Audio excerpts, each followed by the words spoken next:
DILG Secretary Remulla po says that he will ask President Marcos for authority to suspend classes tuwing may bagyo.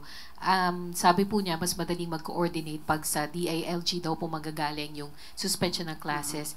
Ano po ang masasabi ng Pangulo tungkol dito, and does the palace see the wisdom behind this? Sa ngayon po ay wala pa pong opisyal na sagot ang ating Pangulo patungkol sa suggestion po ni Secretary John Vic Remulla.